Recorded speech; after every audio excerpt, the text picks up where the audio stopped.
12-ші лекция. Қазіргі білім беру жүйесіндегі даралау. Студенттің психологиялық ерекшеліктері. Білім беру жүйесі қазіргі таңда әрбір оқушының жеке қажеттіліктерін, қабілеттерін және қызығушылықтарын ескере отырып, оқу үдерісін ұйымдастыруға бағытталған. Бұл жүйе оқушылардың функционалдық сауаттылығын дамытуға және олардың әлеуетін барынша ашуға негізделеді. Даралар ұғымының мәні. Даралау әрбір оқушының оқу стилі, қабілеті, қарқыны және қызығушылықтарына сәйкес оқыту процесін ұйымдастыру әдісі. Даралау білім беру сапасын арттырудың және әрбір оқушының жеке тұлғалық дамуын қамтамасыз етудің негізгі тәсілдерінің бірі. 1919 жылы Долтон қаласында ақш-та Паркхерст сабақ жүйесін әр білім алушымен даралап жұмыс жасаумен алмастыруға тырысады. Содан кейін әр білім алушының оқытушымен бірлесіп жасаған жоспары бойынша жұмыс істейді екен. Білім алушылар мектеп бағдарламаларын оқуға өз қарқынмен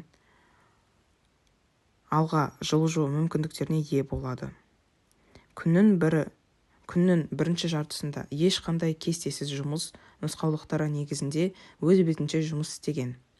Сабақтың екінші жартысында білім алушылардың қызығушылықтарына қарай бөліп, топтық сабақтар ұйымдастырылған.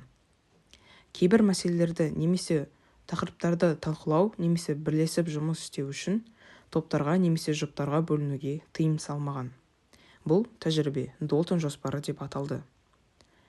Даралауды жүзеге асырудың заманауи тәсілдері. Дифференциация әдісі. Оқушыларды білім деңгейіне, қызығушылықтарына немесе қабілеттеріне қарай топтарға бөлу. Тұлғалық дағдыларды оқыту.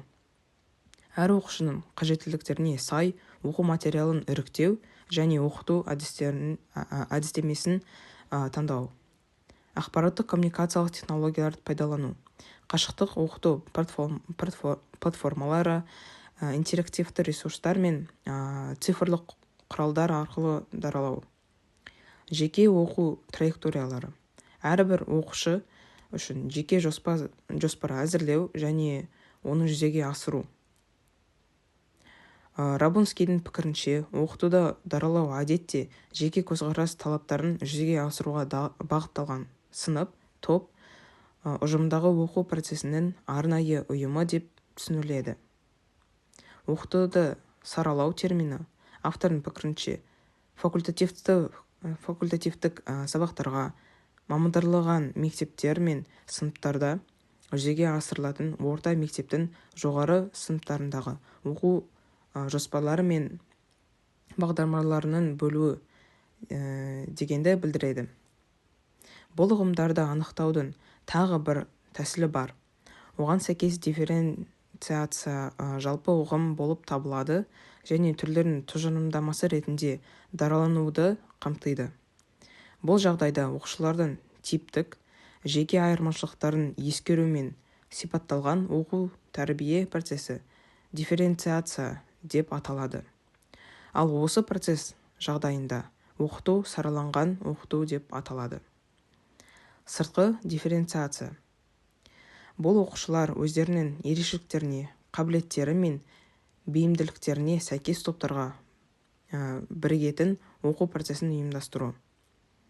Бұл топтарда оқыту арнайы бағдарлама мен оқулықтар бойынша жүзеге асырылады. Белгілі бір жеке ерекшеліктері бар балалар қабылданатын мектептер мен сыныптардың ерекше түрлерін құруды көздейтін сыртқы саралау. Ақпараттық коммуникациялық технологияларды пайдалану. Цифрлық құралдар мен платформалар оқыту процесін даралауға үлкен мүмкіндік береді. Мысалға, онлайн тесттер мен платформалар, Kahoot, Quizlet арқылы әр оқушының өз қарқынын бақылау. Қашықтан оқыту платформалары арқылы оқушыларға жеке траекторияларды жасау. Бейнематериалдар мен интерактивті сабақтар арқылы өзіндік оқуды қолдау.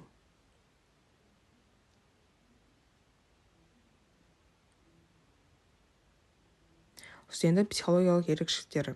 Студент жеке тұлға, яғни барлық адамдар секілді студент те өзіндік менімен өзгелерден ерекшеленетін, яғни қоғам өкілі. Ал студент тұлғаның қандай ерекшеліктері бар?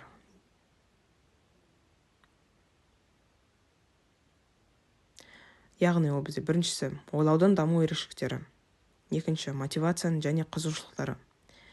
Яғни ішкі мотивация басымдылыққа ие, бірақ кейбір жағдайларда сыртқы факторлар, баға, мұғалімнің ықпалы бедел әсер етеді. Үшінші, эмоциялық тұрақтылық. Эмоциялық қолдауға деген қажеттілік жоғары, әсіресе әлеуметтік немесе академиялық қиындықтарға тап болғанда. Бесінші, жеке тұлғалық даму. Өзіндік мен концепциясы қалыптасады. Студенттер өздерін жеке тұлға ретінде тануға және қоғамда өз орнын табуға тырысады. Олар дербестікке ұмтылады және өзін бағалауға мән береді. Бесіншісі, қарым-қатынас және әлеуметтік дағдылар. Қарым-қатынас жасау қабілеті тұлғаның даму деңгейіне, темпераментіне және өмірлік тәжірибесіне байланысты. Алтыншысы, стрессті басқару қабілеті. Студенттер жиі стресске ұшырайды.